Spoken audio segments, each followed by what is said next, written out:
چاہتا ہوں کہ آپ کا یہ پروگرام زیادہ سے زیادہ نوجوان بھی دیکھیں اور ان کے والدین بھی دیکھیں، کیونکہ ہمارے ہاں جو ایک سوشل پریشر ہے نوجوانوں پر خاص طور پر کہ وہ اگر بیچارے شادی کرنا چاہتے بھی ہیں تو وہ نہیں کر پاتے، اور اس کی جو بنیادی وجہ یہ ہوتی ہے کہ وہ خاندان میں رہتے ہیں اور خاندانی سسٹم کو ساتھ لے کر چلنا چاہتے ہیں، اور ماں باپ کی جو ریکوائرمنٹس ہیں ان کو پورا کرتے کرتے وہ بیچارے خود بغیر ماں باپ بنے ان کی عمروں کو پہنچ جاتے ہیں۔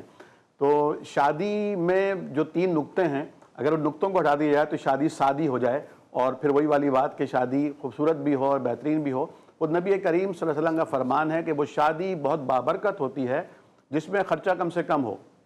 اسے بھی اس حکم کو بھی مس یوز کیا گیا کہ ابھی مہر آپ کم سے کم رکھ دیں، باقی سارے خرچے آپ نے تعیشانہ کرنے ہیں اور مصرفانہ کرنے ہیں اور نمائشانہ کرنے ہیں۔ جہاں تک بات ہے مساجد میں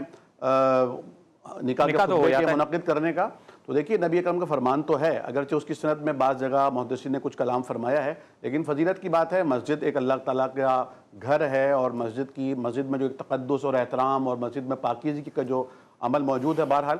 تو فرمایا کہ اعلنوا النکاح وجعلوه فی المساجد واضربوا علیہ الدف، کہ نکاح مسجد میں منعقد کرو، اور اس کا جو مین مقصد اور پرپز ہے وہ یہ کیونکہ مسجد اس زمانے میں مسلمانوں کا ایک کمیونٹی سینٹر تھی، اور تمام طبقات سے مساجد میں لوگ آیا کرتے تھے اور سب کو پتہ چل جائے کہ فلاں کی بیٹی فلاں کے ساتھ منسوب ہو چکی ہے۔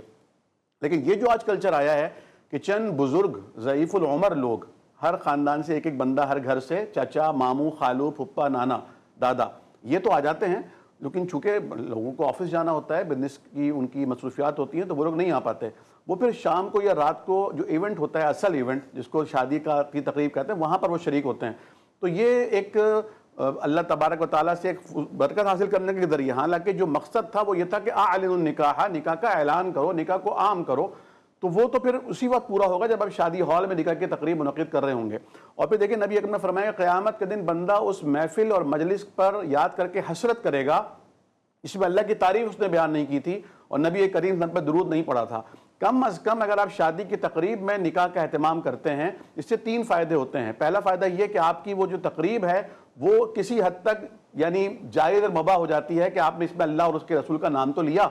ورنہ تو اس کے جواز کی کوئی وجہ ہی نہیں رہتی ہے۔ دوسرا یہ کہ جو لوگ وہاں آئے ہوئے ہوتے ہیں، ہمارے خاص طور پر وہ بچے، جو عام طور پر اگر ڈراموں میں یا فلموں میں بھی نکاح کا کوئی سین دکھایا جاتا ہے تو یہی ہوتا ہے کہ میں نے قبول کیا، آپ نے قبول کیا، آپ کو قبول ہے، خلاص۔ لیکن وہ جو خطبہ نکاح ہے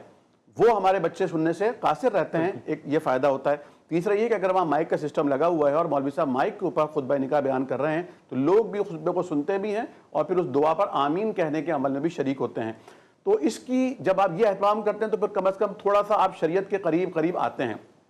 تو یہ بہت ضروری ایک اہتمام ہے جو میں عموماً لوگوں سے کہتا بھی ہوں۔ جب لوگ مجھ سے کہتے ہیں کہ بھئی آپ نے نکاح پڑھانا، تو میں کہتا ہوں یہ پابندیاں ضروری ہیں، اور میں وجہ کہ سب سے پہلے اعلان یہی کرتا ہوں کہ جتنی بھی ہماری بہنیں، اگر مکس گیدرنگ ہے بدقسمتی سے، جتنی بھی ہماری بہنیں، بیٹیاں، مائیں سروں کو جنہوں نے نہیں ڈھکا ہوا ہے اپنے سروں کو ڈھک لیں، تاکہ رحمت کے فرشتے دروازے پر ہی رکے ہوئے ہیں وہ بھی ہماری محفل میں آئیں اور آمین ان کے ذریعے سے ہم حاصل کر لیں۔